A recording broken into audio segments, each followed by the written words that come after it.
Airing on Asheville FM 103.3 LPFM in Asheville, this is The Final Straw Radio, a weekly anarchist and anti-authoritarian broadcasts and podcast emanating out of occupied Chalagi land in southern Appalachia. We bring you voices and perspectives from projects and struggles all around the world, and you can find our archives, transcripts, ways to follow us and support us at thefinalstrawradio.noblogs.org. This week we're sharing an interview with Leo, an anarchist and eco-feminist from Russia living in the diaspora. Leo is a co-founder of Feminist Anti-War Resistance Movement, a network of activists in and outside of Russia involved in struggling against the war in Ukraine and the Putin regime. For the hour, we speak about Russians facing repression for speaking out against the war inside of the country, supporting anti-war initiatives such as sabotage and counter-recruitment, imperialism and anti-imperialism, forefronting the voices and experience of Ukrainians who are suffering this invasion, supporting Ukrainians who have been forcibly resettled into Russia, supporting Ukrainians resisting the Russian military from within their own country, and also growing heteropatriarchy within Russia, causing hundreds of thousands to flee, and much more. In our show notes, you can find links to some projects that Leo wanted to share with the listeners, as well as resources in Russian for folks who can read and speak it, and links to past episodes of ours that touch on repression in Russia, as well as resistance in Ukraine from over the last year. And now a couple of announcements. In an unprecedented use of the FACE Act, a law intended to protect abortion access and abortion clinics, 2 pro-choice community activists in Florida have now been charged under the FACE Act. In addition to the 2 charged, community members across Florida have been the target of FBI harassment that has included showing up at people's places of employment, approaching family members, and even executing a quote-unquote no-knock warrant, with armed agents raiding the home of a family with children in the home. The FACE Act has been used to prosecute individuals who murdered abortion providers, physically threatened or attacked those seeking reproductive health care, barricaded abortion clinic entrances, and other anti-choice actions that have served to limit lawful access to abortion and other reproductive health. Prosecuting 2 community activists for alleged graffiti is a shameful and disgusting use of this law. In response, community members have formed the South Florida Anti-Repression Committee, SFLARC, and are launching a solidarity campaign and defense fundraiser. The funds raised will go to support those facing state repression, both those charged and those who have experienced repression by law enforcement. More information on this and how to support can be found at sflarc.blogspot.com. Also, Jorge Yorch Esquivel is a beloved compañero of the punk community in Mexico and a longtime participant in Ocupa Che Guevara.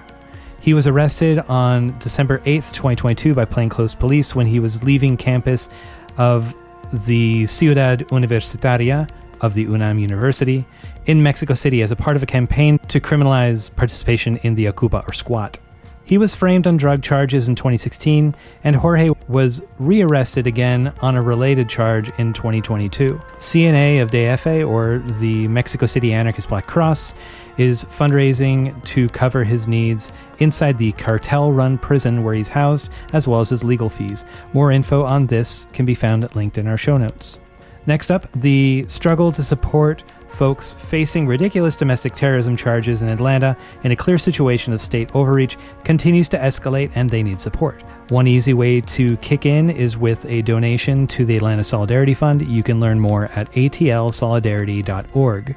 Finally, there's a fundraiser online to support 4 anarchists accused by the Greek state of participation in a terrorist group that the state is calling, quote, comrades, unquote.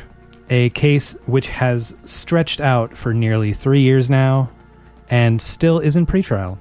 Learn more about how you can support them at firefund.net/4 pretrial. Hi, my name is Leo. It's not my real name. I'm a participant of Feminist Anti-War Resistance Movement and a feminist activist and an anti-war activist and environmental activist as well. And what is the Feminist Anti-War Resistance Movement? Where is it based out of, if it's geographically located?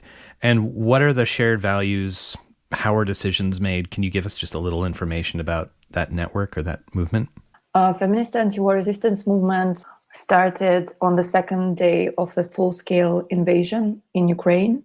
It started in Russia, and it happened like that. Well, several feminist activists from different regions of Russia, from different feminist groups, got together and discussed how can we react to this full-scale invasion. And we thought that the strength of the feminist movement in Russia in general is the ability to co-organize and network on a horizontal level interregionally.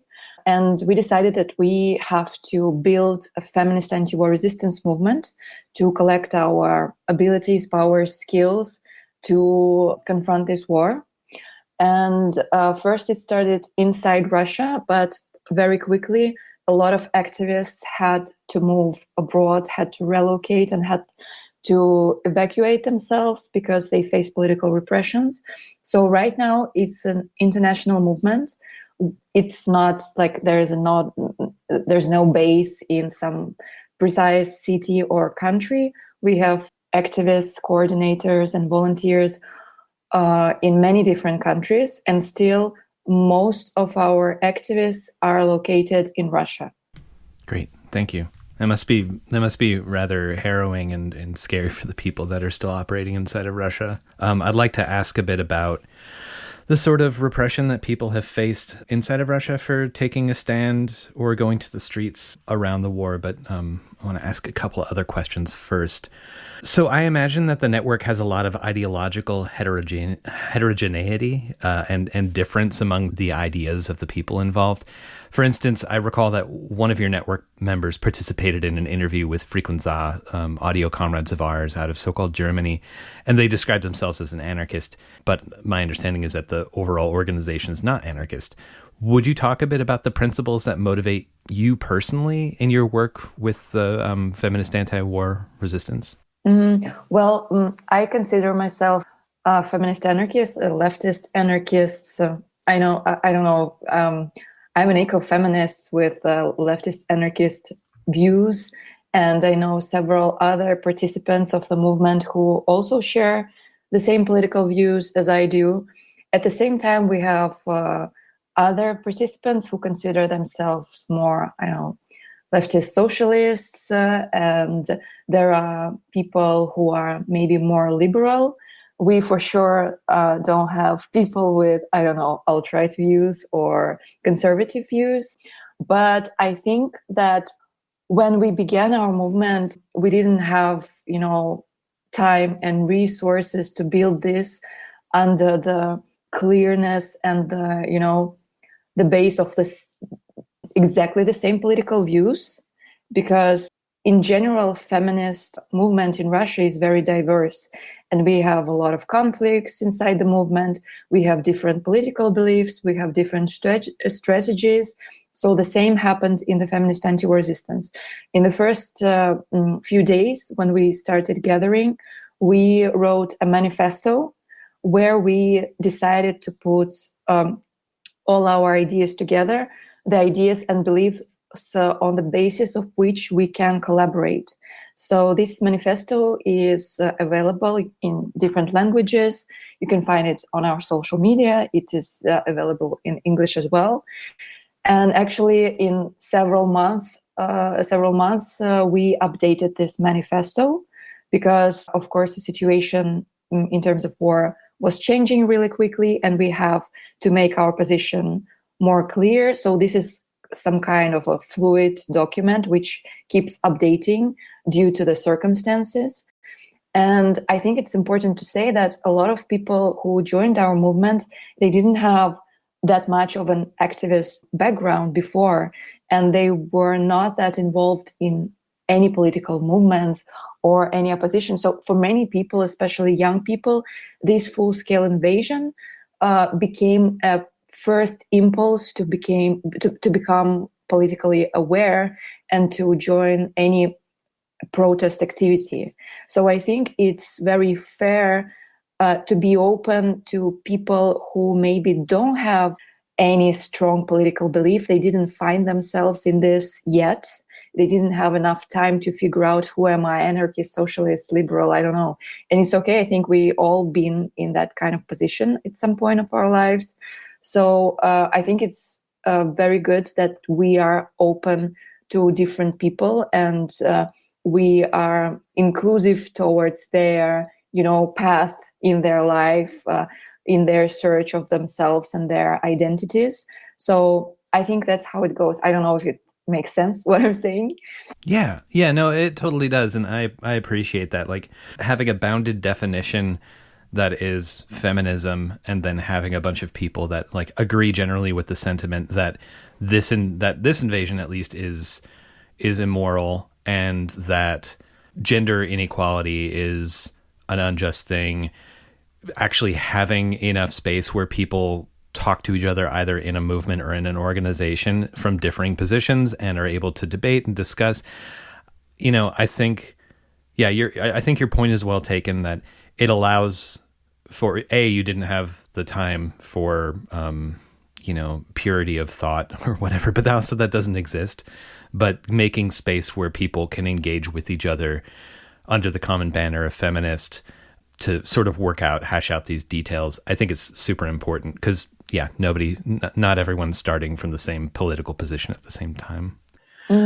Also, can I add something? I think that it's impossible to, follow this pure, similarity in political beliefs when you are trying to build such a large network as we do.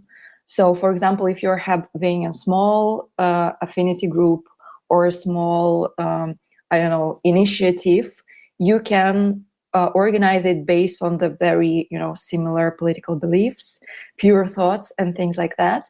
But our goal and our strategy was to build a large network and use the tools and use our skills to mobilize people to the political action, to get involved in different protest activities, in different humanitarian activities, and make connections, especially with the people who didn't have any activist experience before. And I think in these circumstances, it's impossible to stay, very clear and very, strict about who are we collaborating with and who are we inviting to join our movement.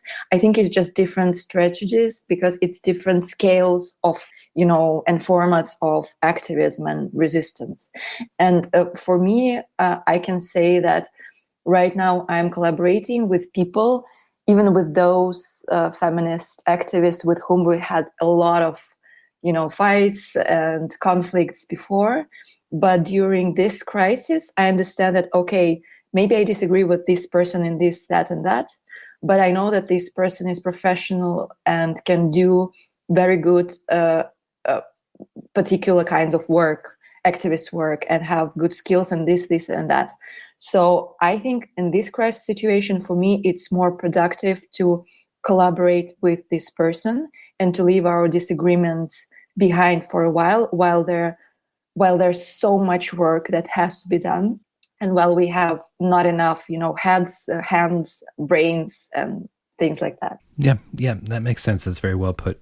Does feminist anti-war resistance take a position on self-defense, sabotage, or violent resistance to the war by the people of Ukraine or by people within Russia since the invasions occurred? In our manifesto, we have a couple of parts written exactly about this, but there is a problem that since we have so many participants and volunteers and activists who are still in Russia, it can be very unsafe for us to be very clear about our attitude towards the arming of the Ukraine, the so-called violence ways of resistance inside Russia, and partisans movements and, resistance inside Ukraine. I personally can say from myself that I am supporting arming Ukraine, and I'm standing in solidarity with people in Ukraine who are screaming for help and who've been asking for different kind of support, defensive weapons as well, and humanitarian aid and weapons to be able, to defend themselves. But at the same time, if we write in our manifesto exactly these words, that, for example, we are supporting arming of the Ukraine, we are supporting partisan resistance in Russia, it might be used against us. For example, if somebody from our movement will get arrested in Russia, this exact words in manifesto can be very dangerous and can be, a base for a criminal case for the person who gets arrested. So we must be very careful in what language we use in our public documents, in our statements. Not because we don't have a clear position inside the movement, but because it's an issue of safety for people who are in great danger. So how we put it in our manifesto is that we are pro-conscious pacifism, where we understand that defending from military aggression can't be nonviolent, which I think is a safer way to put what we really mean. I don't know if that makes sense to you. Yeah, so two things. So the people that already would be affiliated with this organization in Russia would face criminal cases, if I'm understanding correctly, because calling it a war it's criminalized in Russia. Is that correct? Yes, exactly. Any anti-war statement is criminalized in Russia right now.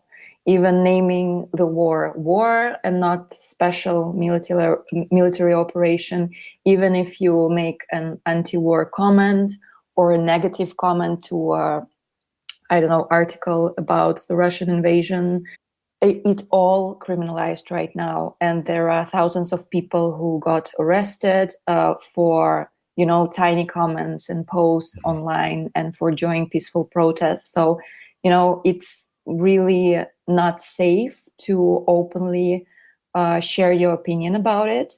And we are very visible anti-war organizations. There are many anti-war movements in Russia. We are one of them. And we already under the very serious radar of secret services in Russia.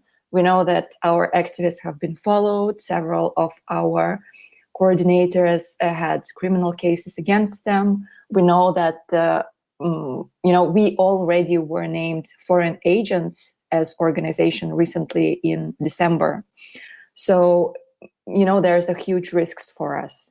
Okay, so to clarify, the conscious pacifist is a position that is known to recognize the right to self-defense to people facing aggression. But if activists in Russia are already facing charges, potentially if they get found for being a part of an organization that is anti-war, is the concern around being more specific about supporting active resistance to being invaded by Ukrainian people, that'll be just additional charges, or that it'll be enough to get the FSB or whoever to go after you? Or is that correct in understanding? There are so many new laws and so many new bases on which you can create a criminal case against the anti-war person. So our goal is not to make it worse by what we state publicly. And for example, you can get charged for accused in spreading so-called fakes about Russian army, or you can, be called a terrorist or an extremist for being vocal about supporting Ukrainian resistance. So there are a range of, laws that you can violate by having an anti-war or pro-Ukraine position. So that's why we're so careful, because there's plenty of these laws, and we have to, be careful in our statements, because each statement can, trigger different law, and we never know how it will be used, because it's very chaotic right now in Russia, and one single person can be charged for the same action for different criminal articles. So it's really complicated and unpredictable, and that's why we are so cautious about it. You've obviously been involved in politics for a while. You've thought out your positions as an individual, but can you talk a little bit about what brought you to join in with organizing with Feminist Anti-War Resistance? I've been active as an activist for 6-7 years. By that time already, I was involved in organizing feminist protests, and I was advocating for LGBTQ+ rights in Russia. I was involved in environmental protests as well. I've been a part of different feminist organizations in Russia for a while. And I mean, it was, for me, joining Feminist Anti-War Resistance and being one of those who started organizing it in the first place was a natural thing to do, because I can't say for every feminist in Russia, but most of the activists that I know, for all of us, it is completely clear how this escalation of the war is connected to the patriarchy and the state violence that has been going on for 20 years inside Russia. So I think for me as a feminist, being anti-militaristic, being anti-war, it's what feminism is about, because feminism is against violence, against hierarchies, against oppression of all kinds. And this war is, I don't know, like a supreme thing of the politics of the Kremlin and Putin of the last 20 years. This is like the peak of the violence that has been growing inside the country for years and years and years on a different levels. And now as a puzzle, it all got together and, became this full-scale invasion. So I think that's the main point. So Russia and other states, other former Soviet bloc states that still coordinate with Russia, such as the so-called Commonwealth of Independent States, have increased systematic repression of LGBTQIA people and relationships, as well as further policing of gender under patriarchy rules. And I wonder if you could talk a little bit more, because you just brought this up, about how resisting the war and resisting patriarchy, how they mesh for you, and maybe if you want to give some examples of what you've experienced in Russia in terms of an increasing patriarchy. Mm-hmm.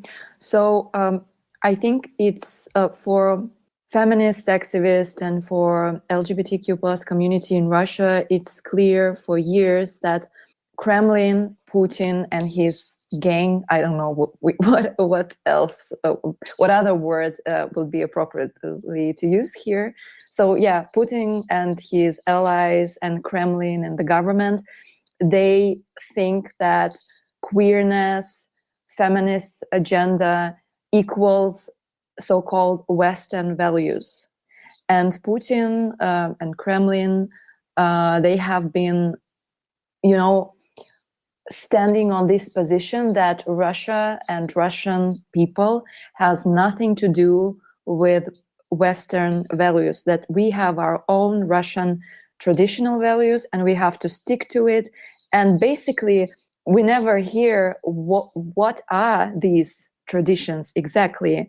The only way how they formulate it is, being on the contrary towards the Western values.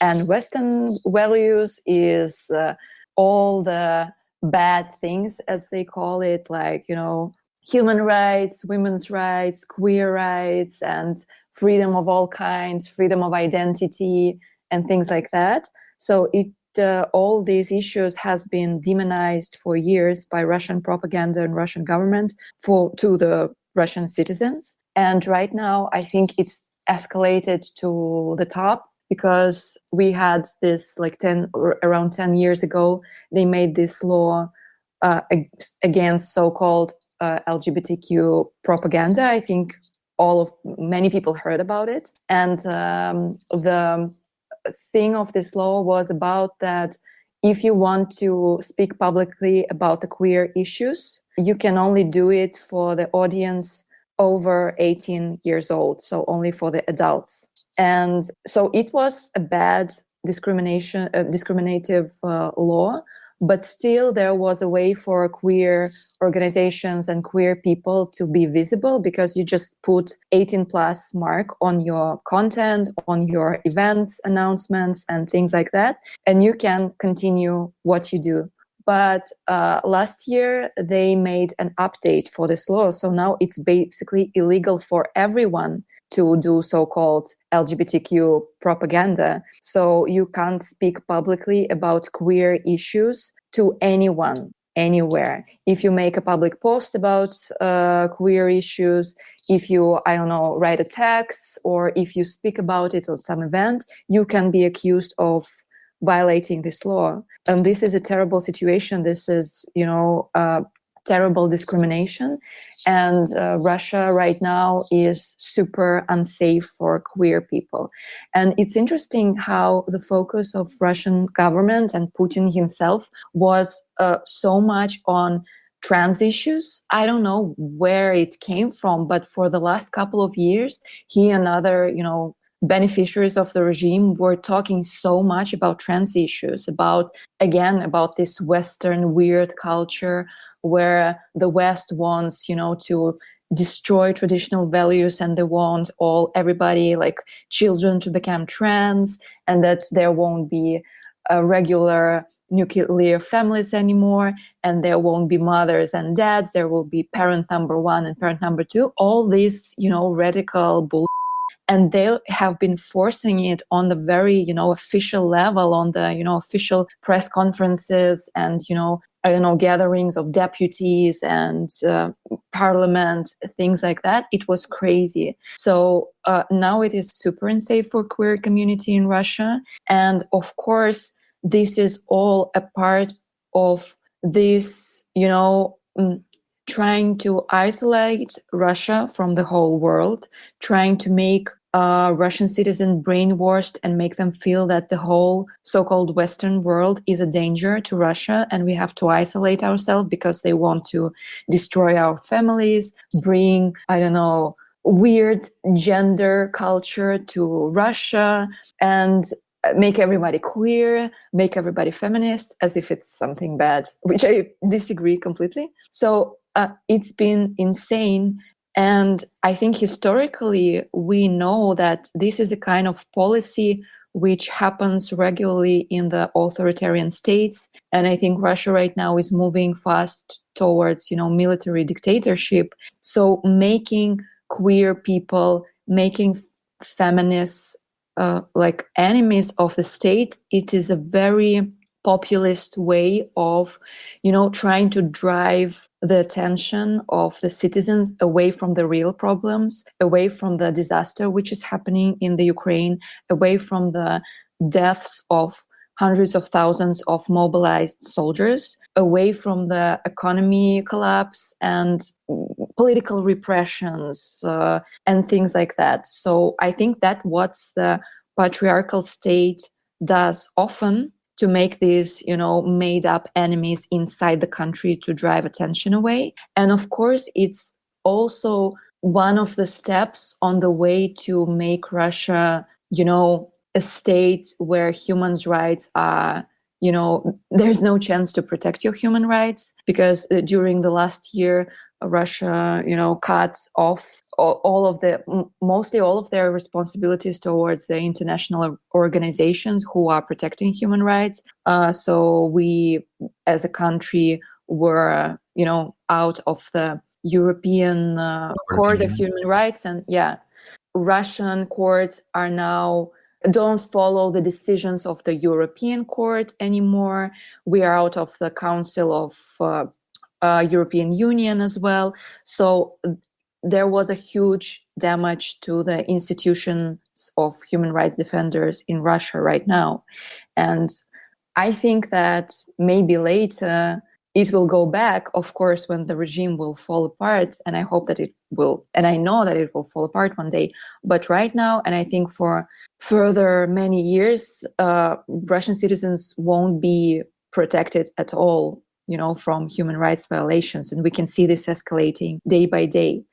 Like in the United States, which is where most of our audience is listening, they're aware that Christian nationalists are using the language of modernity and being anti-modernist to talk about the perversions that are being pressed on, natural people and our children. And so state by state throughout the United States, as well as some federal conservatives, are pushing laws to make, for instance, gender presentation in non-traditional ways, such as drag shows. Not drag shows with sexual content, but just people dressing in clothing that is other than what has been assigned to their gender, at birth or whatever, trying to make those events 18 plus, adult only, and saying that they are sexual, or saying that discussion in schools of the existence of people who are in same-sex relationship or have same-sex attraction is gender ideology and is the imposition of queer values or whatever. And so taking that out of schools state by state, Florida is a good example of this. Similarly, the rollback of rights to access to abortion, or to the chemicals that are involved in abortion. This is like being alongside of movement on the right for people showing up and beating up people at these sort of events or these sort of spaces too. Not to fully compare or say that it's the same situation in Russia at all, but I think that a lot of people in the US could look at there being an analog between the two situations. And what you're saying about the law was presented 10 years ago that said this content has to be 18 plus, and then 10 years later, it suddenly just gets made illegal. Like, people in the so-called United States should be able to look at this and say, yeah, this traditionalism, as it's being called in many places, whether from Dugin or from far-right people in the United States, it has the same goals. And a lot of these politicians are talking to each other and sharing these ideas.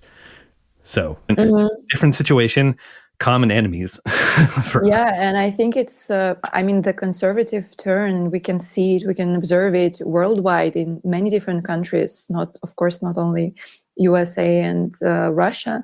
And I think it's really important to understand and not to forget how connected these, conservative powers are worldwide. For example, there were investigations a couple of years ago which provided information that Russian oligarchs were financing a bunch of, conservative political parties and alt-right groups worldwide and in USA as well. And there were, millions of dollars spent on supporting these groups because Russian regime is very interested in making this conservative turn more powerful worldwide. And it's important to look who are the friends of the Russian regime right now, who are the friends of Trump and all the conservative politicians everywhere. And I think it's, for me, as a person who had to flee Russia and come to Europe, for example, it's crazy how many people I meet who are speaking about Putin in a very, tolerant and loyal way, I would say. This is, the amount of conservative people everywhere is insane, and it's growing. So I think that we have to put more effort maybe into international, interregional, transnational coalitions and collaborations. The leftist people, anarchists, anti-militaristic communities, because, for example, now I can see how Russian regime is making, more and more friendships with other dictatorships. For example, who are the friends of Putin? Taliban from Afghanistan, Iranian government. Actually, Iranian government provides weapons for Putin and for Russia, and Russian regime is very interested in reinforcing Iranian regime. Russian regime is totally not interested in women's revolution in Iran. And I think sometimes activists from different countries who are, against their own regimes in their countries, they're not that well connected to each other. I think we are very good in our struggle inside our countries, but we have a lack of resources to get together and collaborate on the transnational level. And I'm very interested in building these coalitions and collaborations, but it's hard because there's not enough resources. And these, conservatives, they have much more resources and much more, everything to be able to reinforce each other and collaborate and, make these policies. So, yeah. I would like to, I have a question that relates to the relationship in other countries of conservative movements to the support for Russia. But since you were talking about your status of having to leave Russia, I'd like to talk a little bit about the displacement that this war has caused. One estimate that I've seen about how many people who have moved abroad or escaped as refugees from Russia since the start of the war, which was published in Newsweek magazine, states that by early October of 2022, which I guess would be 7 months into the war, 6 months, nearly 900,000 people had fled Russia. And for those of you in the diaspora, how have you experienced conversations about the war with other people who are from Russia? And you've already mentioned that there are still people of feminist anti-war resistance in Russia. But yeah, how has it been having this conversation abroad with other people who are of Russian descent or who are also recent immigrants? It's been very different because, Russian opposition and the people who had to flee the country and have to immigrate or relocate temporarily, it is a very diverse crowd. I mean, there are people with very strong liberal beliefs with whom I can't agree with on many of their views. And there are people who had to flee the country, but they are still, kind of loyal to the Putin's regime. I mean, not every person who had to run from the mobilization is against Putin, for example, and is against the war. They were actually people, and we had, Russian independent media who are still surviving somehow. Also from the relocation, they've been covering and making interviews with, for example, thousands of people who were trying to cross the border from Russia to Georgia. And they were reporting the large amount of people who were actually pro-Putin. They just didn't want to get mobilized. And there are so many, controversial things happening in people's minds. So it's really hard to say what is, how the whole picture is looking, because the amount of opinions is very diverse. The amount of political beliefs is very diverse. And for example, I was in many public conflicts with the more, liberal opposition of Russia, who is now trying to build some kind of oppositional power in exile. And there are mostly, white men over 50 who have this, strong liberal capitalistic beliefs and who are super unaware of the issues of women's rights, different social minorities, marginalized groups. They are trying to build, the alternative for Putin's Russia, but on the basis of the same hierarchy, which doesn't make sense to me at all. I think that the problem of Putin's regime is the hierarchy that he has been reinforcing for 20 years. And this hierarchy, this vertical system of the government, of the regime, brought us to this terrible situation of repressions and this huge, enormous violence that happened in Ukraine. And for me, it's very irritating to look at this liberal opposition who is trying to make this the same hierarchy, but in a different way. For example, I'm also very critical I have been, and I still am, of Navalny team, because, Navalny team is a really big oppositional power in Russia. Even now, when Alexei Navalny is in prison and facing tortures, still they have a very large audience and they have a lot of resources. But for years, they have been gatekeeping a lot in the, oppositional community. They haven't been that much, open to collaborating, for collaborations with youth oppositional groups, with grassroots movements, with decolonial movements in Russia, which are run by people from different social minorities, from, people from different nationalities, people from national republics of Russia, from indigenous communities. And I think it's really important to underline that in Russia, there are not only Russian people living, not only Slavic people. We have a wide range of nationalities living in Russia. We have a range of indigenous communities living in Russia. We have national republics who have been fighting for their independence, for their culture, for their autonomy and subjectivity for years. And there are like so many different oppositional communities, but their voices have been not heard well enough because we have this strong hierarchy and vertical system in the opposition movement. And I mean, I don't know if you wanted to talk about Navalny in the first place, but since I've started this conversation, I have to say that, of course, right now he's in prison, and I stand in solidarity with all political prisoners, and I wish him freedom, and I'm against all what is happening to him right now. But for me as a feminist activist, and for many, grassroots activists in Russia, it's a very problematic past that he has.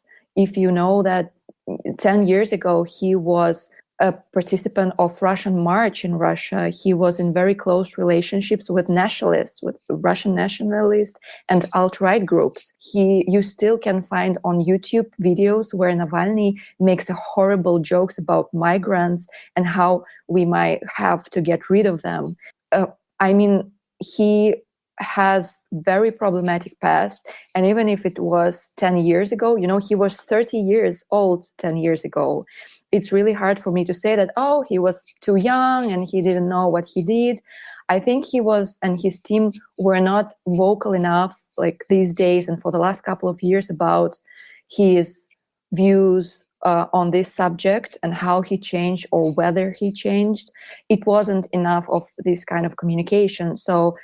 But still, he is representing by the Western media as the leader of the opposition, which is also not true because so many people have questions towards his policies and beliefs, and he doesn't represent all the variety of the opposition that we actually have in Russia.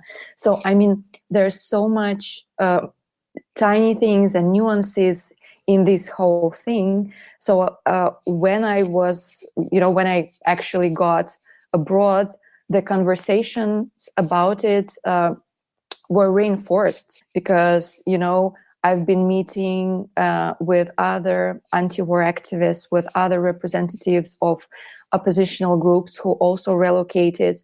We have been gathering all in different anti-war conferences, and we faced there these, more media, well-known, more powerful people from the opposition who were often completely deaf towards our concerns and agenda and our work and what we do, and were sometimes not very interested in collaborating and share their resources as well.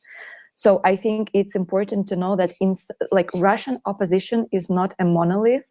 There are conflicts and hierarchies and discrimination inside the opposition itself. And I think it's very often not visible to the Western activists, to the Western world. If you would like to support The Final Straw, you can subscribe to our podcast via various platforms, follow and share our materials online, as well as give us feedback via the links at tfsr.wtf/tree, as in Linktree.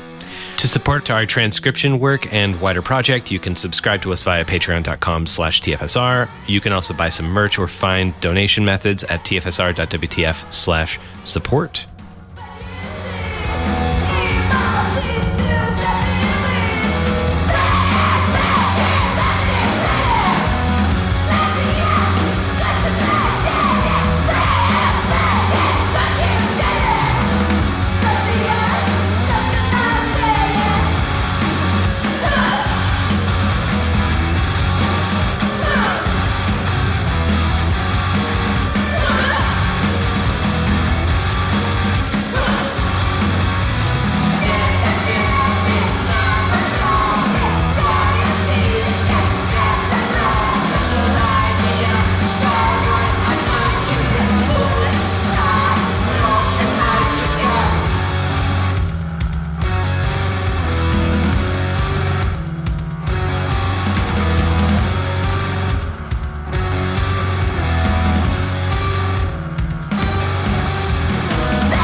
think that's a totally fair point. And maybe people in the West shouldn't be surprised if the picture that they're shown of how the world works, just, with a man or even a woman like in charge and speaking for masses of people, like that's not reality. And anyone who's listening to the show hopefully has a grasp on that one person does not represent a lot of people in reality, and the media only has that playbook to play from of like, this one voice is all that. There's two sides to every story. It's this strong man and maybe this strong woman. So I just wanted to thinking too, because I did say that, I'm talking with someone who's from Russia, who's experienced this displacement and this violence of the regime, and we're talking about your experience of what's been going on in this country that you called home for a long time. I just want to also kick back that since we are talking about the war in Ukraine, or that's the impetus for this conversation, that estimates of Ukrainian refugees put the number at 8 million people moving abroad and about 8 million internally displaced, mostly to Ukraine's west, away from the front where most of the war is happening.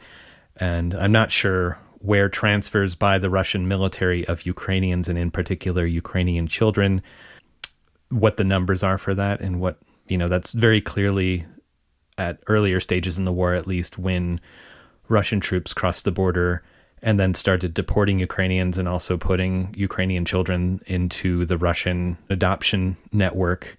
It's very clearly that this is a genocidal act, meaning to re-educate youth. This is the same sort of thing that you have seen in the United States and in Canada with indigenous communities, where the children are taken away from families to be raised or re-educated either in institutional schools or by white families or what have you. But that the numbers fall through estimates from the Ukrainian state from May 2022 that there was about 150,000 youth maybe that were pulled into the Russian adoption system. But I just wanted to say that, to put that alongside of the fact that this administration in Russia is causing a lot of harm to people that live within its borders. And then here's also what it's doing to people that are suffering the invasion by that military.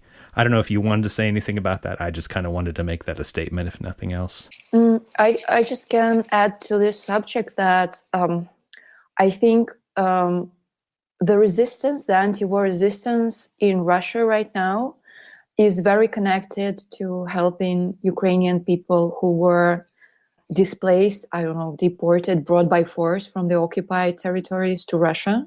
Because in Russia, we have a network of people. It's a completely grassroots network. It's different systems of secret chats and group chats on Telegram, different social media groups where ordinary people, a lot of them don't even, identify themselves as an activist, but they're all involved in helping those Ukrainian people who were brought to Russia and who were put in different, cities and villages and tiny places all over the country. They didn't even have a right to choose where they're going.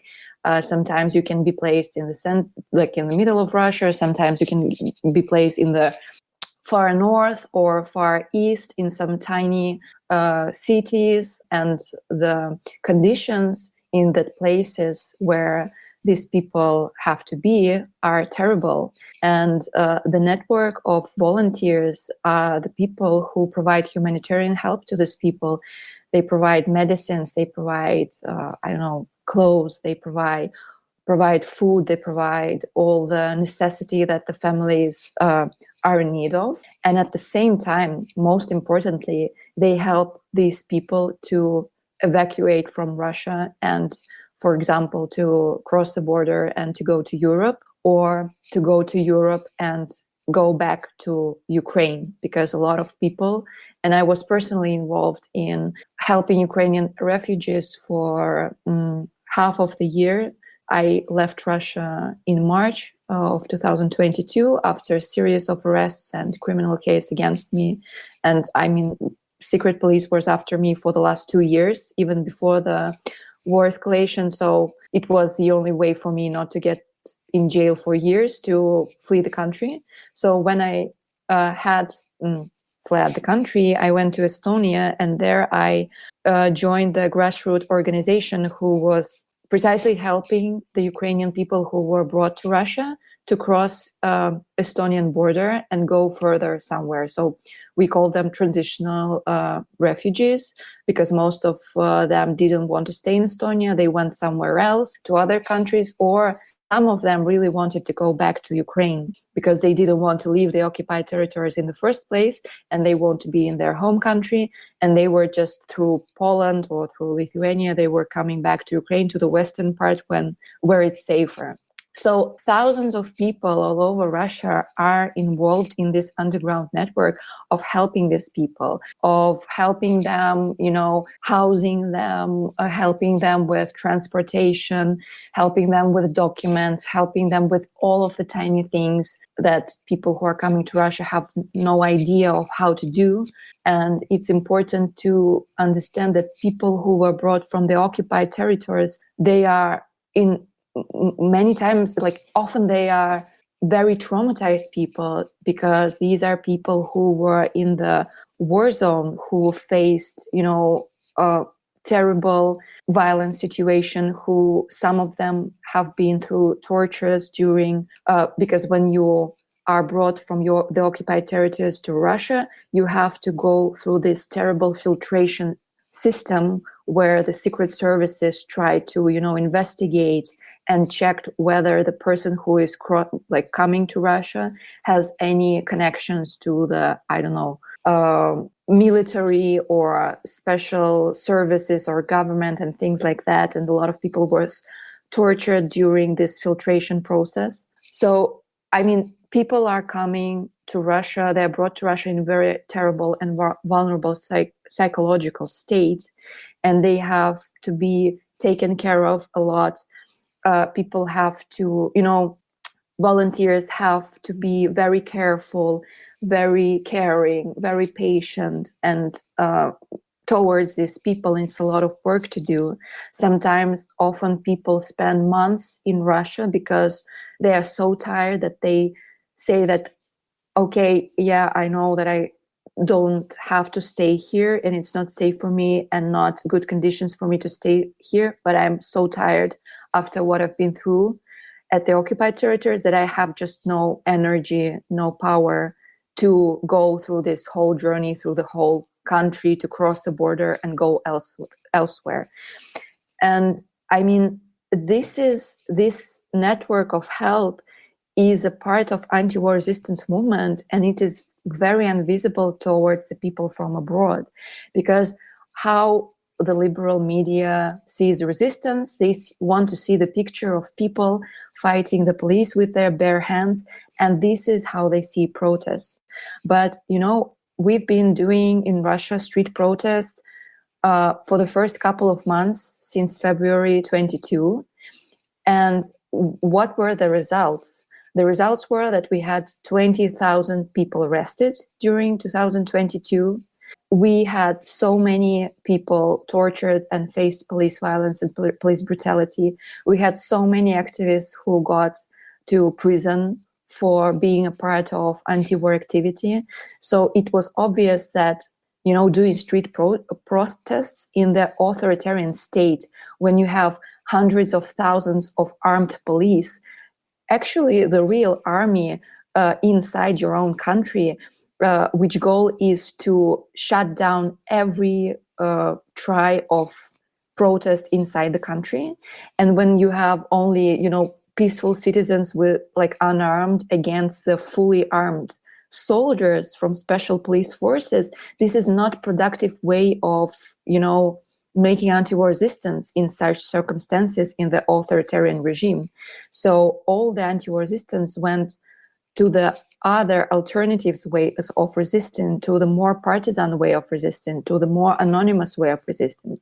And helping refugees is one of the ways of anti-war resistance, because this is the work with the consequences of war. And people, refugees and displaced people are the consequence of the war. So this work can be considered, in my opinion, an anti-war resistance, because Russia is interested in taking over these Ukrainian people who were displaced. They want them to, change their documents to Russian documents. They don't want them to leave the country. They don't want them to be able to move freely. They want them to stay where they are. They don't want them to get any help and to get, comfortable.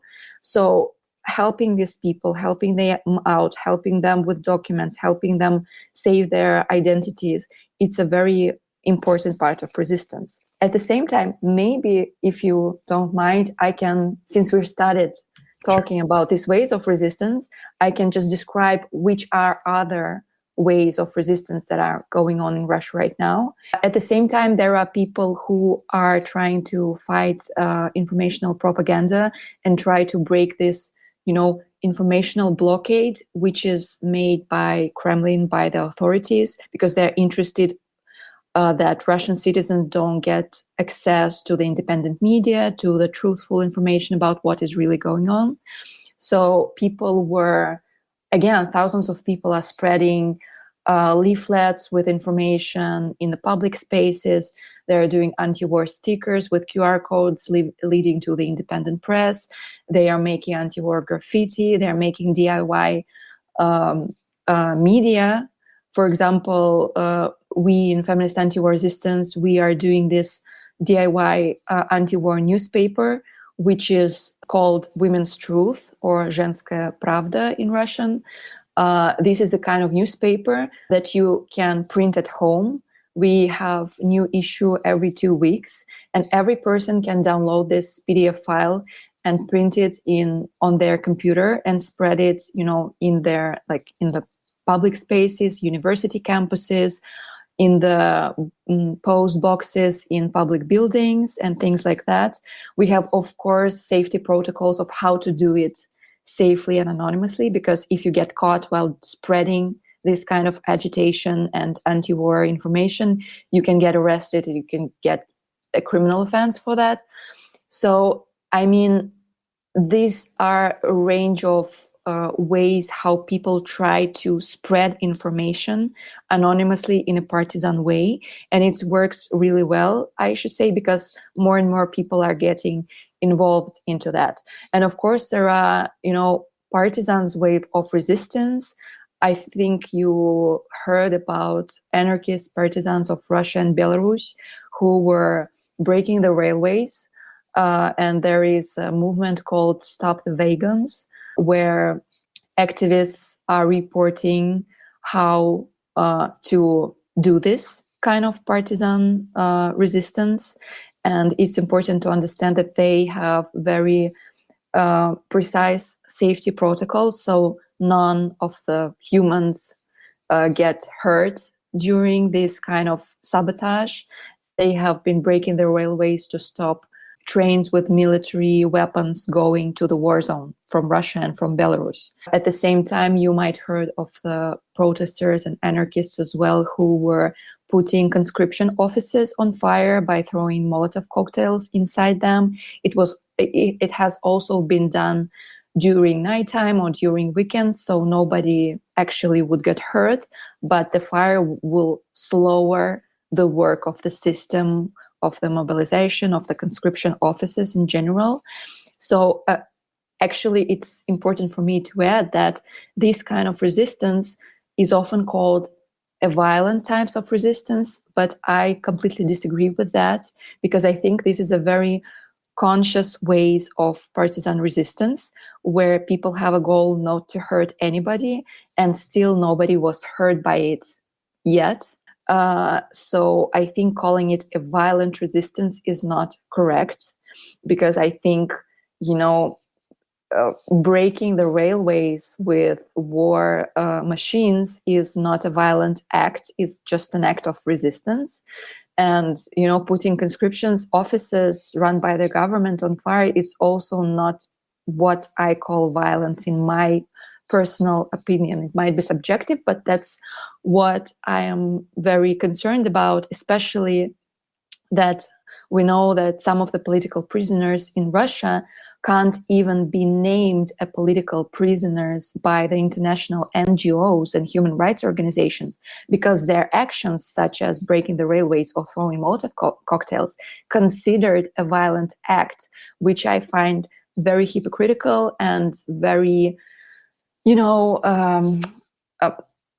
very not specific. And it's really, problematic for these kind of prisoners, because status of political prisoner give you more resources, more help, more legal support and things like that. And those brave people who do this way of resistance, they have a lack sometimes, not sometimes, but often they have a lack of this help and resources because they are named, a violent protesters or whatsoever.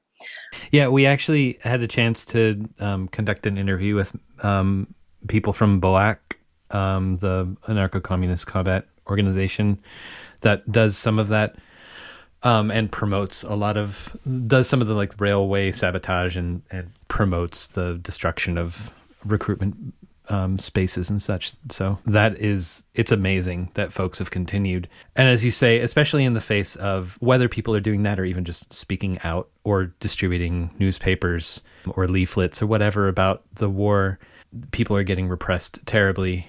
And I think the reason that international NGOs won't touch that is because all governments kind of agree that property destruction is similar to harming people somehow, or it's totally ridiculous. A year into the war, with limitations on the information getting to the Russian populations or the populations in Russia as to how many people are dying under what circumstances in combat, or being attacked and being invaded, being displaced from Ukraine.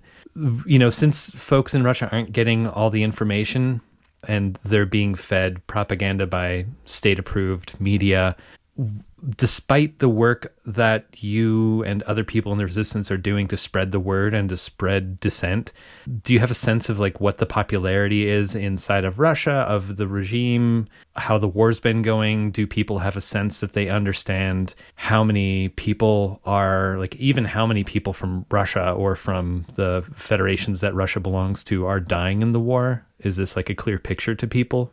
I think we all know that the government covers the real numbers of soldiers from the Russian side who died during the war. And there are NGOs and investigators who are trying to make these numbers visible. I don't know. For me, it's hard talking about the numbers of the people in Russia who are aware and who are not aware of such issues, because it's impossible to do any social statistics right now in Russia. Because for people, it is not safe to answer the questions sincerely right now, because the level of repressions and the level of civilians, the level of, the anxiety of people is so high right now that you can't just do these kind of reports. You can't make some kind of real numbers and realize and figure out how many people are pro-war, how many people are against war, how many people have access to independent media and real information and facts, and how many don't have any access or not interested. Because imagine you are a person in Russia and you get stopped by on the street, or you get a phone call, or you get an email where somebody asks you, do you have access to the independent media, which are called foreign agents? Or are you pro or against war? You never know who's asking. You never know, and even if you know who is asking you, you never know where this information would leak.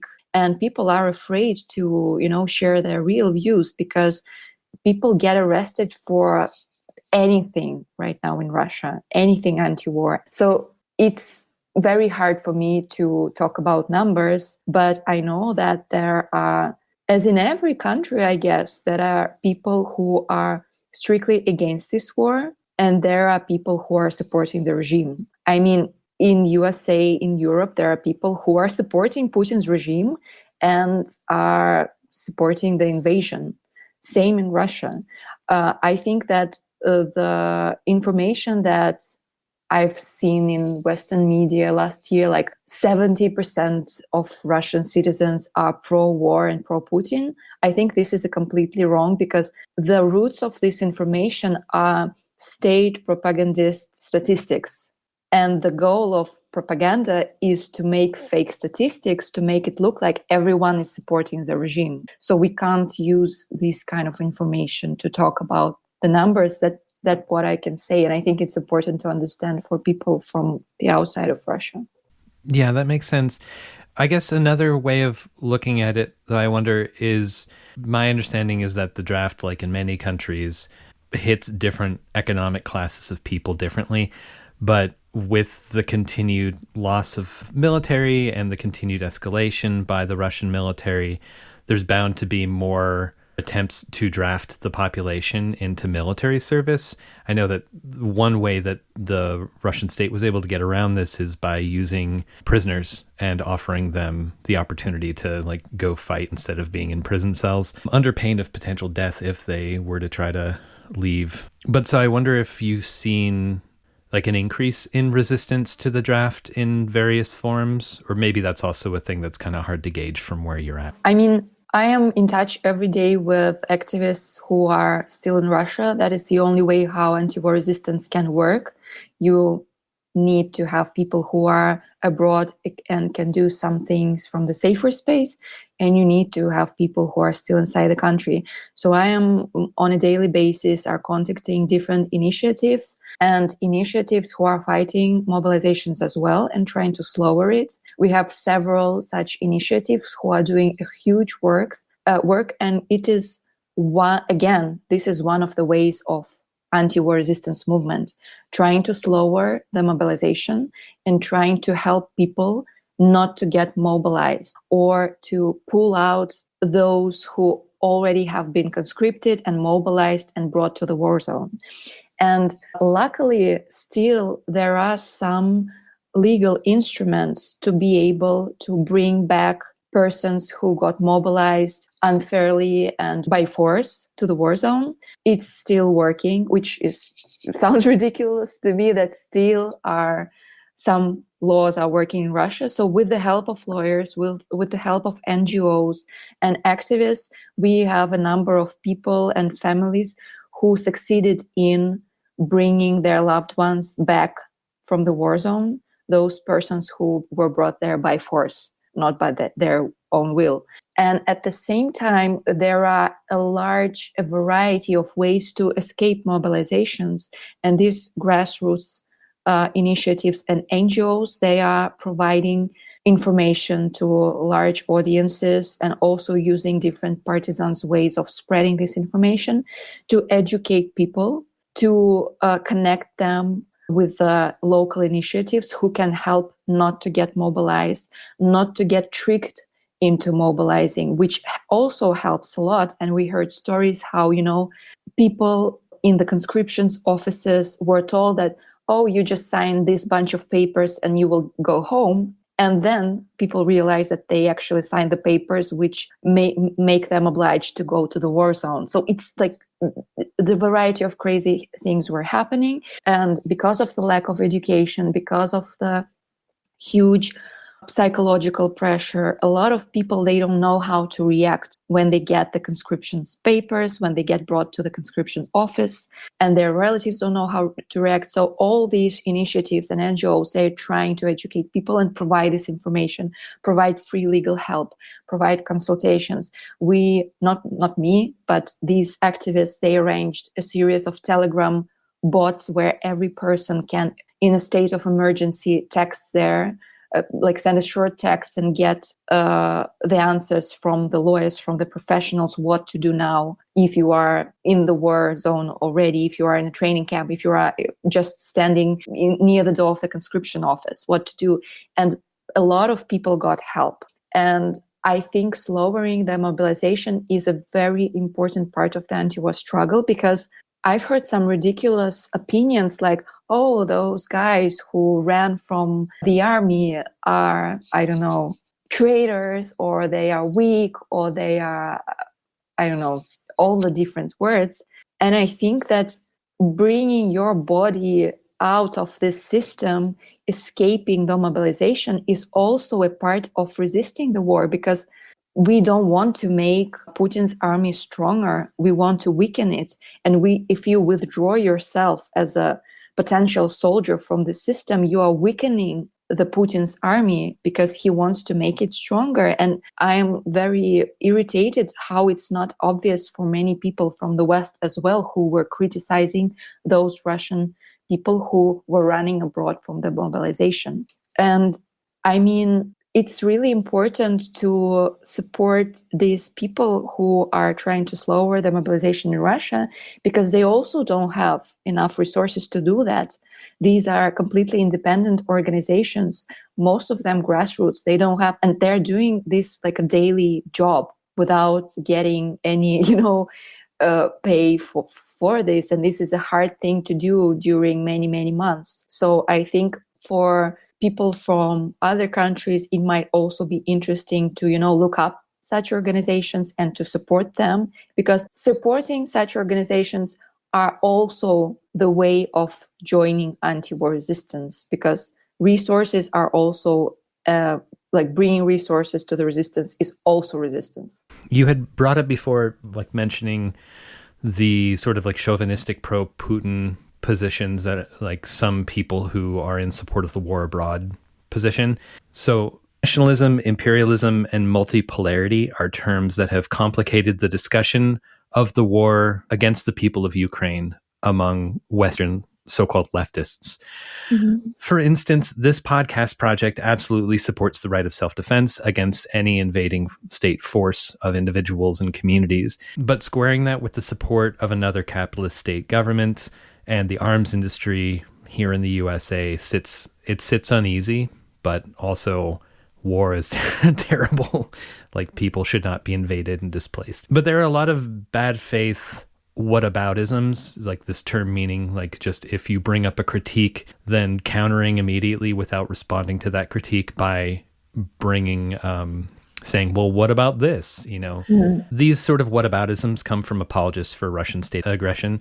For instance, there was recently a kind of failed rally that took place in Washington, D.C.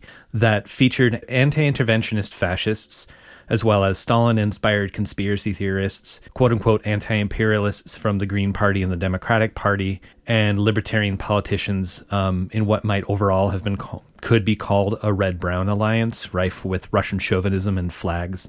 So my understanding is that similar events recently took place in Germany. They probably have taken place in many other parts of the world, but I wonder if you could speak a bit about the use of the tragedy of this war by what Joey Ayoub has called alt-imperialists, and sort of misunderstandings of the issue of anti-imperialism in terms of this conflict, where people maybe say that the imperialist position is always going to be NATO, is always going to be anything aligned with the US or the UK, and there's no idea that Russia could be acting as an imperial power or an attempted imperial power. Mm-hmm.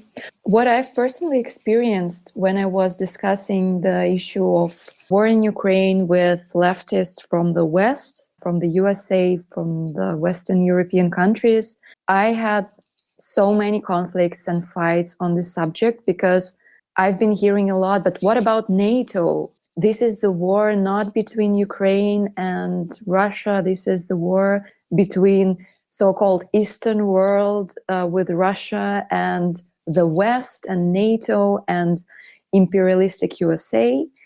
And in most of this conversation, these people who were giving these arguments, and what about NATO, what about the Western imperialism, were completely unaware and didn't put any focus of the problem of the imperialistic politics of Russia itself. Somehow these people didn't consider and didn't pay attention that Russian invasion in Ukraine is very colonial and very imperialistic, and that Putin himself has imperialistic ambitions. He is not interested only in Ukraine territories. He is looking for going back to the territories of what was before Soviet Union.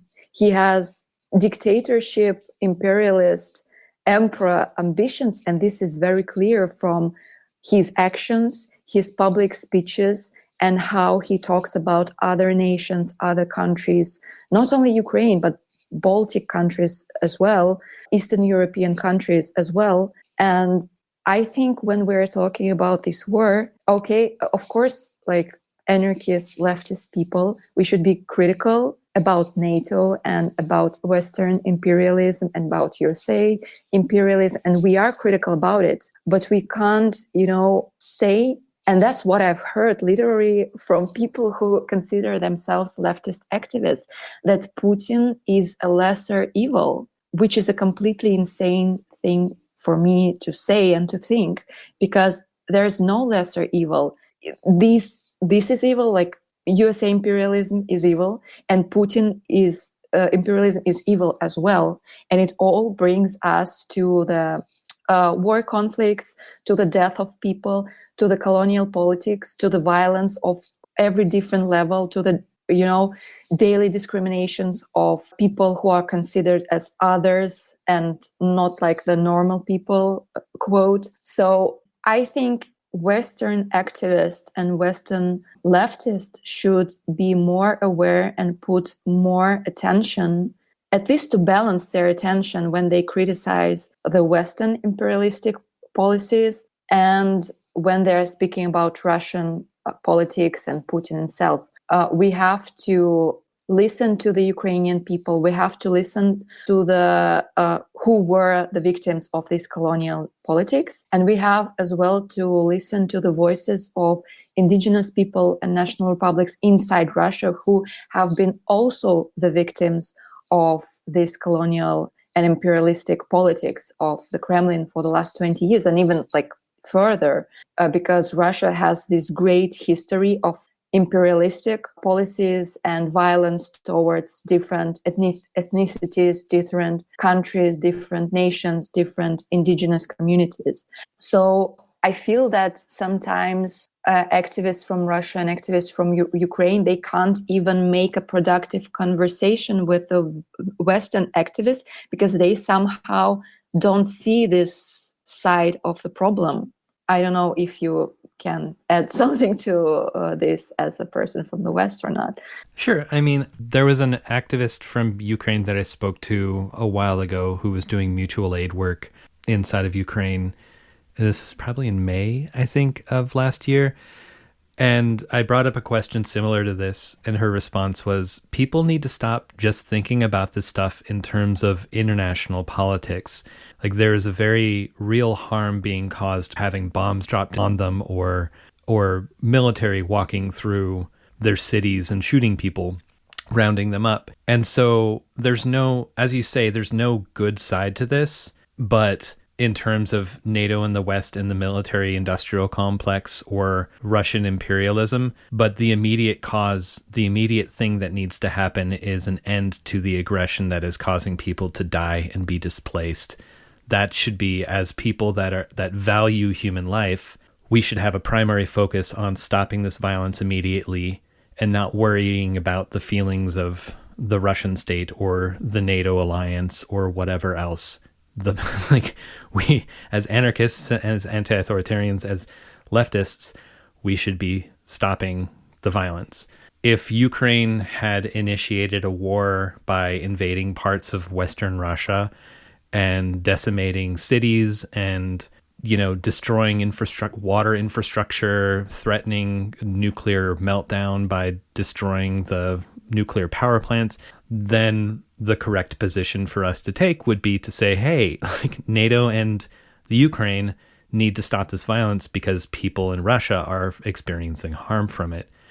If the war was going on both sides of that border, then it would be appropriate to say, hey, stop both of these nation states, stop both of these international capitalist alliances, stop all of this war that's causing people harm. That should be the position that we're coming from, and not worrying about balancing international commonwealths of states. States are not the important character in this story that we're telling. It's the human beings that are suffering.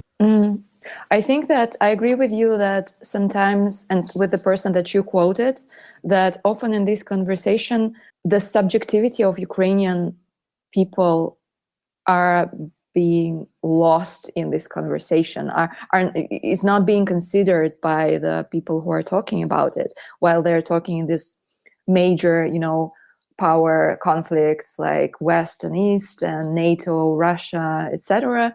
So I think it's important to include in these conversations. I often, more and more, day by day, I feel that maybe it's even appropriate to discuss this without Ukrainian people involved, because I think it's so damaging and it's so unfair when, for example, me as a Russian citizen and you as a citizen of the US speaking on the subject of, we're not speaking about it right now, but maybe we'll speak about it later, like on the subject of like, should we arm or not arm Ukraine? Should Ukraine give up their territories?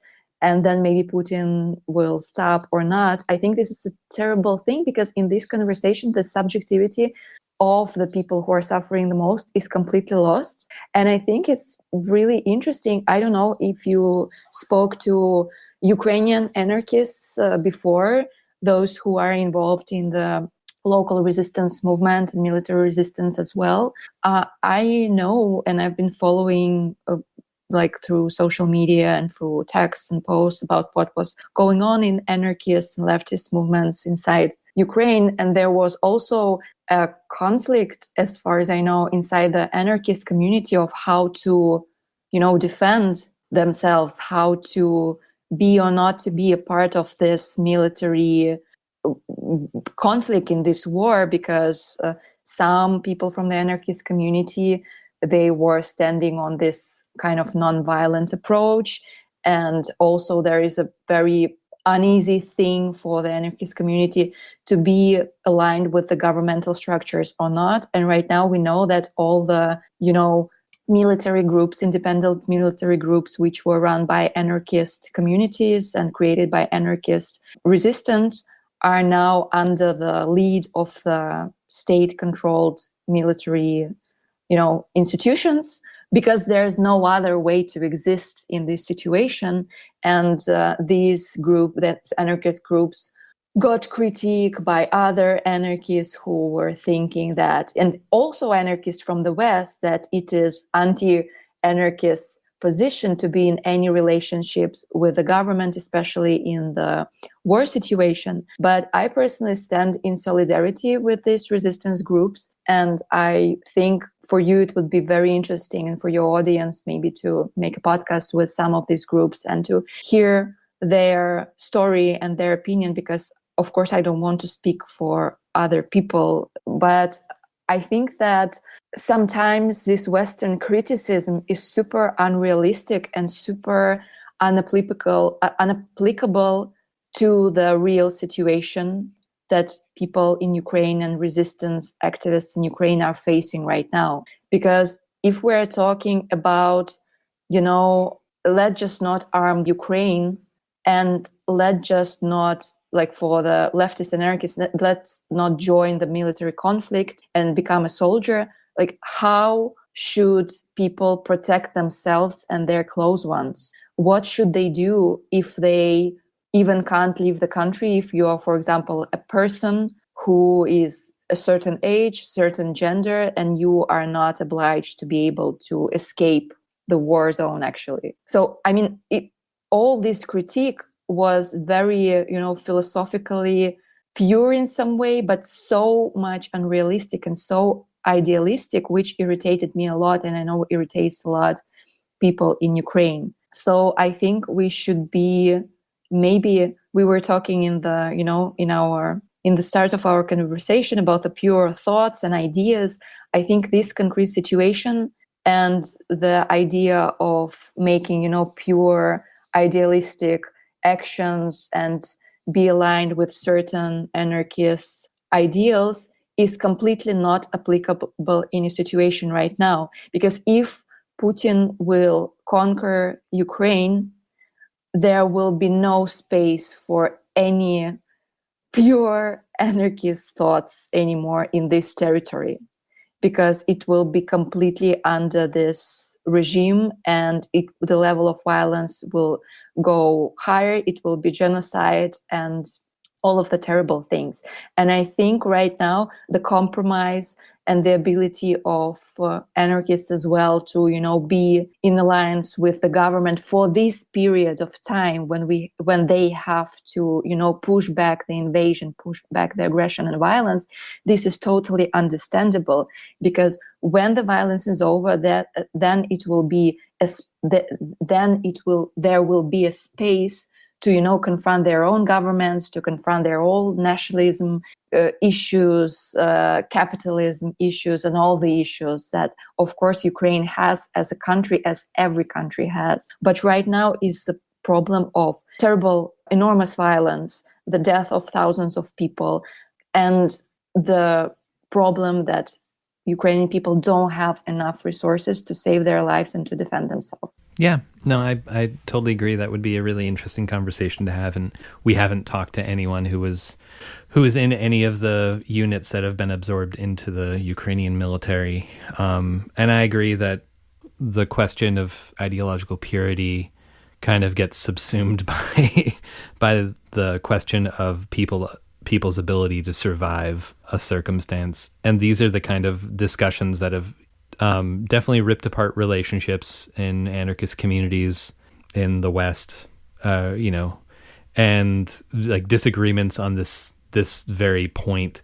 And historically, you can go back to the like Ukrainian and Russian revolutions and their relationship with the Bolshevik state, or like in Spain, whether the Iron Column should join into the liberal government, or in World War I with Kropotkin versus Malatesta, like those two sides of the story. It's a complicated thing is all that I'm getting at. And yeah, I think it's worthy of, it has real implications on people's lives, where we put our support.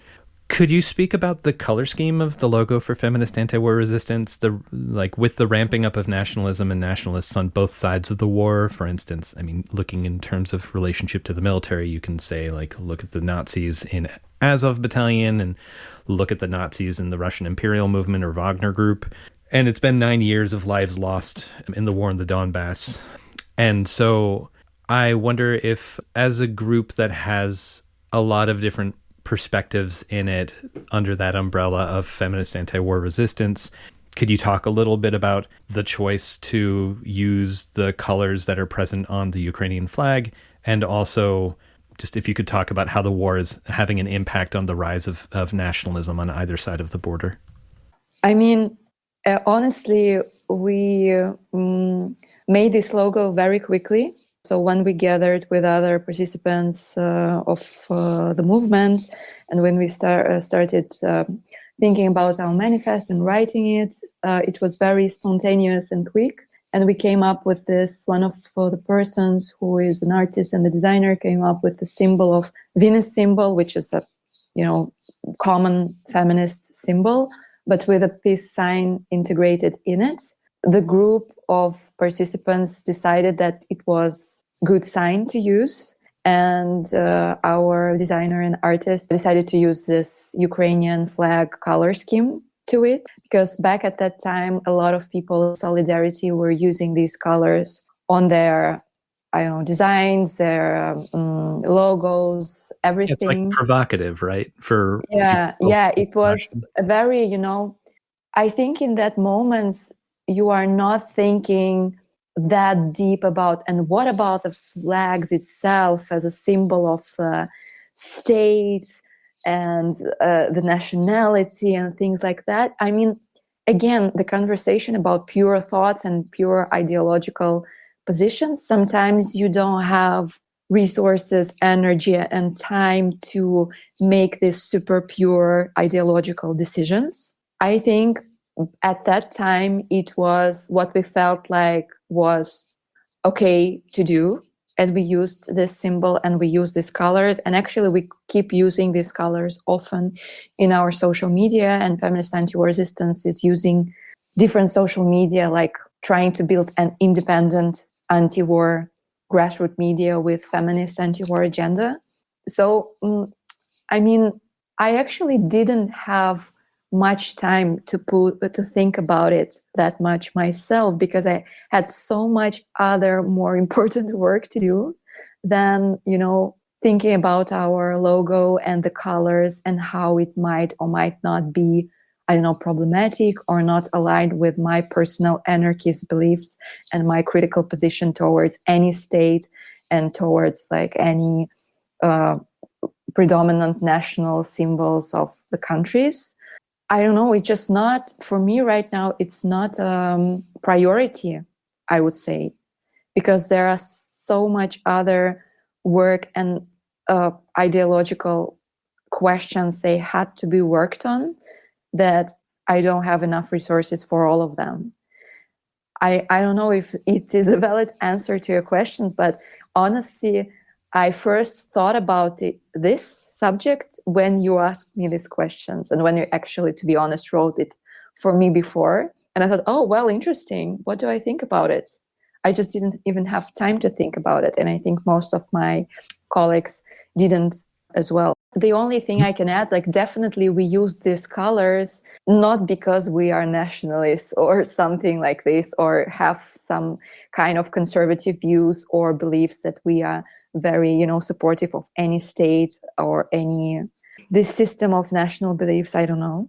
But, I'm standing in solidarity for Ukrainian people who are, they're not nationalists, but they're using these colors and they're using these symbols because this is a, comfortable way for them right now to show their solidarity, to show their, that they belong to this nation, to this country, to this territory, and things like that. Yeah, there's like a kind of recognizing by using the colors and by soliciting a like sort of response to like someone who's going to notice the color scheme is going to be thinking in terms of like, if they're going to think like, well, is this some sort of group of Russian people that are trying to undermine the war effort? Yes. Is this a group of Russian people that are like pro-Ukrainian state? Maybe.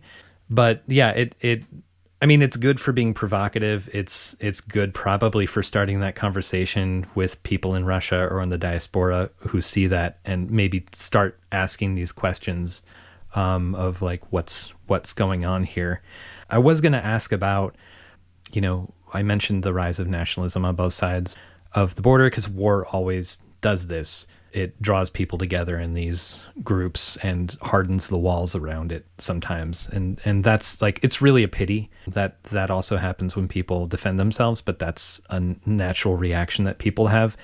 And I wondered if you had any thoughts about if you see an increased possibility, like you've mentioned that people in Russia and in the diaspora who are involved with feminist anti-war resistance have been working at times to try to help refugees from Ukraine. And there's obviously got to be chatter back and forth about how best to resist the invasion, the continued war. Like when I talked to some Ukrainian activists who lived near the border, they said that over the last decade, relationships with anarchists and feminists and such over the border had been getting harder and harder. Part of it because of people just taking in nationalist viewpoints, whether they meant to or not. And part of it because just the border felt like a harder thing, especially with the war in Donbass. But I wonder do you see the opening of possibilities of more solidarity directly between people in Russia and people in Ukraine, or does the war have to end first for that to happen? I think that it is a very frustrating story because the war has started in 2014. And after that, I witnessed how a lot of connections between Russian activists and Ukrainian activists got ruined. And I think it's understandable that many Ukrainian initiatives and activists, even in the feminist sphere, didn't want to interact with Russian feminists, even though knowing that Russian feminist groups were 100% anti-Putin, anti-Kremlin, anti-war, and things like that. But it's understandable when you have the invasion, the occupation, that you will be triggered with, interacting with the people from the aggression, the country who started this aggression. And right now, this only escalated. I personally myself withdrawn myself from several international events where I was invited to participate because I figure out that my participation won't be comfortable to Ukrainian participants, because it's just triggering for them to, even though they know my position and how much work do I do and the history of my activism, it doesn't matter. Sometimes it's triggering for Ukrainian activists and people just to be in the same space with Russian citizens of any political views. And I respect that and I understand that. And I think it is really understandable. And it doesn't mean that it becomes less frustrating, but still that's the reality. And I think even if the war stops today, we will have to spend decades to try to build up the trust and these relationships and trying to build some bridges between Russian communities, activist communities, just ordinary communities of people and Ukrainian people. It's very hard and very heartbreaking, but that's what we have. That's the reality we have. We have to work with it somehow. And I think we have to prioritize the feelings and the words and the voices of Ukrainian people, because their opinions, I think, should be more important and more heard right now than the opinions of Russian citizens. And then my opinion, even though I know that I was very, pure, to say so, in my struggle and in my, attitude towards the government decisions in Russia and the policies and the war and everything. I don't know. It's even hard to for me to speak about it. It's very sad, because I think the solidarity is a very important element of stopping the war, the solidarity between Ukrainian and Russian people. But I understand why often it is impossible to work shoulder to shoulder because of all these issues, because of all this trauma. Leo, thank you so much for having this conversation and having it in English and talking with me, speaking with me for so long and sharing so much. I really appreciate it. And yeah, it's a lot of work, and I really respect you. I wonder if you could just say a few words about how people can learn more about feminist anti-war resistance, support your work, maybe get involved, even if the resources are in Russian, that could be helpful. Yes, sure. Thank you for having me on this podcast. Yeah, it's English, not my first language, and sometimes I feel I'm struggling to put my thoughts together in English. But you can always find us on social media. You can find Feminist Anti-War Resistance on Instagram and on Facebook. In Facebook, we run our page in English, especially to be able to communicate with people from different countries. And you can always DM us or text us if you have any questions. You can read our manifesto to learn what we do more, because I didn't have enough time to say and describe all the kinds of the resistance that we practice.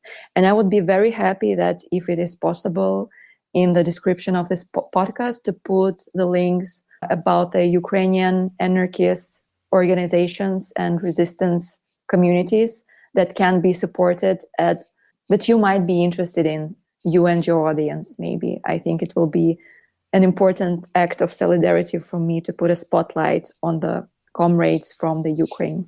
For sure. Yeah, I'd be happy to do that. The Final Straw is a proud member of the Channel Zero network of anarchist podcasts, and here's a jingle from another member of CZN. Are you tired of listening to Western experts talking how the world works? Isn't it a portion of liberal analysis of the uprising makes you fall asleep? Well, then check Elephant in the Room, an anarchist radio show from European Dresden, where we interview activists who are participating in struggles around the world.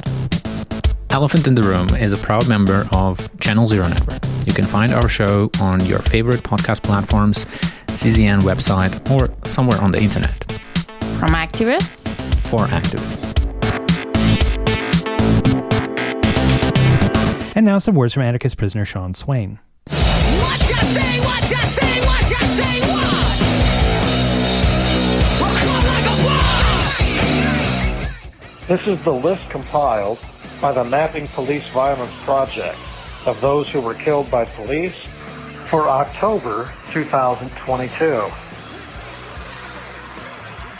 Carl J. Carell, Abel Johann, Bobby Roy Farthing, Thomas Talley, Antonio Calmes, Porter Burks, Michael Scott Blank, name withheld, October 2nd, Aurora, Colorado.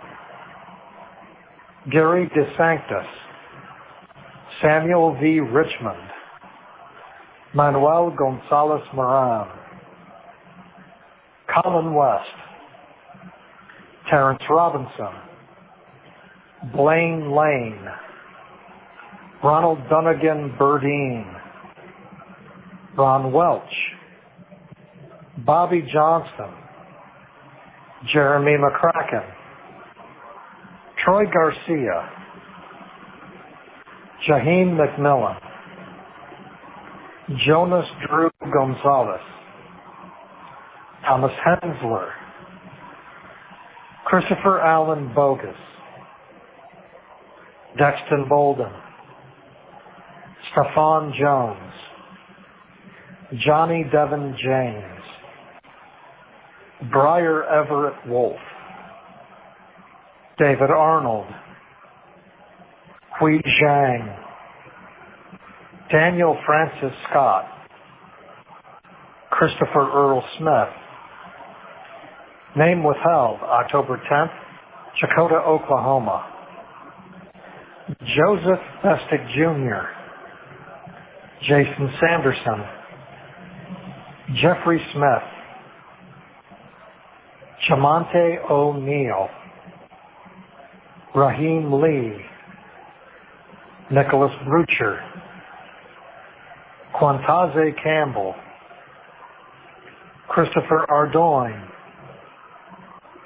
Taylor L. Lowry,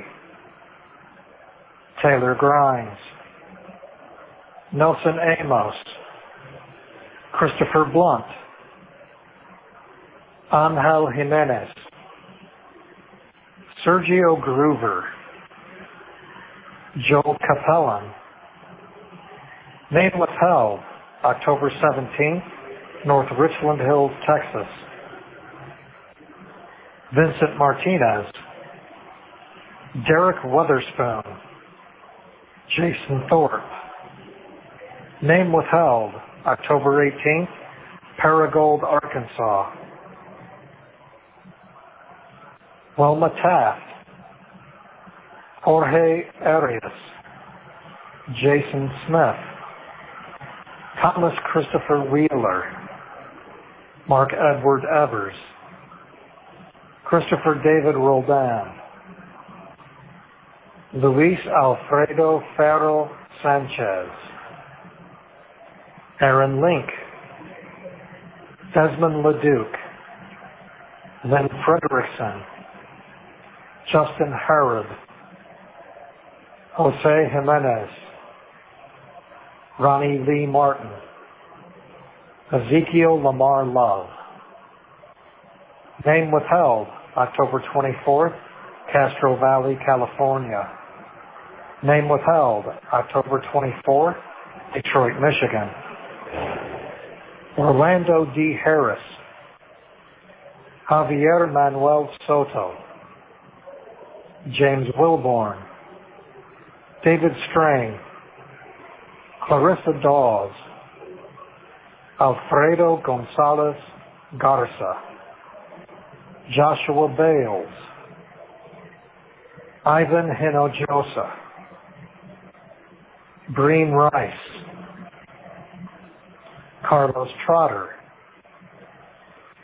Name withheld, October 28th, Seguin, Texas. Name withheld, October 28th, Bose, Alabama. Willie Williams, Richard Quave Jr. Name withheld, October 30th, San Luis, Arizona. Salvador Maceda. Name withheld, October 30th, Huntington Park, California. Randall Bass, Jeremiah Wilson, Kenneth Jamel Carroll, James Albert Templeton Jr., Donathy Wayne Dottie, Zachary John Crevice. Name withheld, October 31st, Taylor, Michigan. This is anarchist prisoner Sean Swain from the Super Duper Mega Ultra Hyper Turbo Multi Maxi Max in Youngstown, Ohio. If you're listening, you are the resistance. You can still write Sean at his new old new again address at Sean Swain number A243205 OSP Youngstown 878 Coatesville Hubbard Road, Youngstown, Ohio 44505. You can find his past writings, updates on his case, hear his past audio, find out how to get his books, plus ways to contribute to his legal defense fund at seanswain.org. Мы начнем с народного хита. This is The Final Straw Radio. The show will later be archived at thefinalstrawradio.noblogs.org, and you can email us with questions and suggestions at thefinalstrawradio@riseup.net or thefinalstrawradio@protonmail.com. If you'd like to use any episode for your project or radio show, feel free to do so. Just send us an email to let us know. If you care to, you can send us letters at TFSR, P.O. Box 6004, Asheville, North Carolina, 28816. This show is brought to you by Firestorm Books. Located at 610 Haywood Road in West Asheville, Firestorm Books is a worker-owned cooperative in Asheville specializing in offbeat, underground, and independent literature. You can find a catalog of Firestorm's books and zines, plus a full calendar of events at their website, firestorm.coop.